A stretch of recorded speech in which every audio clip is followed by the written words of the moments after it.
Brought to you by the EveryDollar app. Start budgeting for free today. Today's question comes from Chris in Michigan. I know this may be a silly question to ask. However, if I hear your advice on this, I might feel much better. A couple of weeks ago, I went to the grocery store to get a few snacks and items for the week, and the total cost was $100 with coupons. Then on my social media, I started seeing reels and TikTok videos about how bad inflation is today compared to the 1980s and 90s. They say that $300,000 is the new $100,000 in buying power for homes or to be considered well off. Is this what I am seeing just more than inflation fear porn? Or is everything getting worse out there and I'm just now noticing? What are your thoughts? Thank you and God bless. Ooh. Okay. So, Rachel, I've seen these videos. Yeah. There's this real estate guy out there who makes all these videos comparing the 1950s and 60s and 70s and the prices then versus what it takes now and the incomes now and how much more impossible it feels. Yep. And all it is really riling people up to get clicks and views. And the data's skewed. I mean, even on that video, it has one of those like context needed, click here, like one of those warnings from Instagram that's like, this isn't totally factual. No way. Okay. This was taken out of context from this data from 1950s that only took into account this and that. So right. I'm not sitting here to parse out this guy's data and debunk it. But is inflation really that bad? For some people. And if you follow the Ramsey plan and you've been on a budget and you've stayed out of debt, inflation feels more like a pinch than a punch. And depending on where you are in your housing market and your lifestyle, and if you're in Canada, goodness gracious, our friends in Canada are going through it, Rachel, with their food prices alone. Right. But is it worse than it ever has been? Maybe. Is it going to crush your life financially and there's no way to survive it? We need to shake our fists at the inflation gods until they do something about it? No. So I think it largely is kind of that inflation fear porn, as he said. And there's a lot we can do about it, which is comforting. Mm-hmm.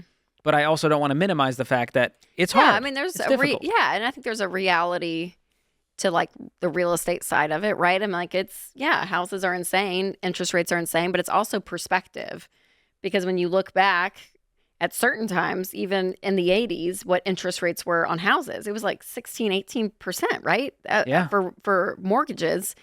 And if it dropped to 12%, everyone went crazy. And so we're at, that 7-ish%. And from our perspective, especially if you're a millennial and if you went and bought a house, your first house 10, 12 years ago, and you lived in the 2% world for so long, that became normal. And then all of a sudden when it jumps up, it does feel like, oh my gosh, this is insane. But it's been more insane in the past, right? So I think it's all perspective. And you look at tuition for college is insane. There's just things that, I think the math can prove it out, but it doesn't mean that it's impossible. It may mean that there's going to be more patience and you have to be more on a plan, be more intentional because one more of all reason of it. To get out of debt too. Yeah. If you need margin, one of the things stealing from your margin is your debt. And so getting out of debt is a huge help if you're feeling the pinch of inflation. And I would say this too, and I'm not a historical economist, George. I know you may think that.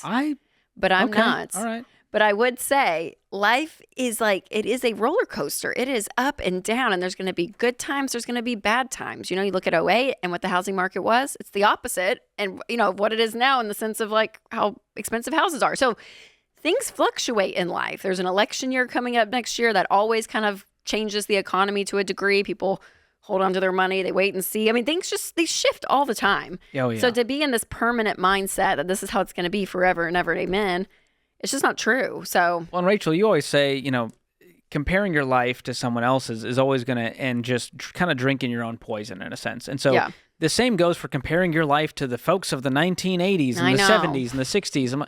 First of all, do you understand the standard of life we now have? Y'all need to get a new iPhone every single year. They didn't even have a smartphone. Look at the cars they drove. I was going to say, they were usually a one-car family. The average square footage of what a home was in the 80s There was no marble versus countertops. now. There was no white cabinets. There were all these small, dilapidated homes and dinky cars, and no one cared. But now we have social media. No seatbelts. So remember those days, George? Walk around the van. That's what we simpler times. Rachel's walking around the van while it's going 90 miles down the interstate. It was a different world, y'all, in so many ways. And so, to your point, George, if you just sit there and complain about it, sure, it hurts. And you're like, man, that'd been nice to have bought a house 5 years ago. Sure. But you didn't. So you are where you are now. So what are we going to do about it? You know, there's a Exactly. level of like this reality. And if you just sit in this, well, I can tell you what doesn't help. the boomers, Doom they- scrolling Instagram is not going to get you any closer to your financial goals. So you can hit heart on his thing and leave a comment and say, oh my gosh, he's so right. Life is so hard. Or you can just get up and go to work and take the side job and get out of debt and do the hard stuff to get to where you want to go. But I And see both sides of this coin. those platforms, George, as you know, continue to fill your feed with what you watch. That's right. So I opened mine up, and it was all T Swift coming out Oh, of a New boy. York restaurant with all her friends, because obviously that's what I've been looking at recently. So there she all was. So if you're doom scrolling, to your point, and you have like these like You need to be these swift things, scrolling. just change to something happier, so at least you're not being continually fed this fear. So Yeah, that's remember that too. Taylor Swift paparazzi videos. That's the positivity we need You in know, today's world. sometimes you just need to escape from reality.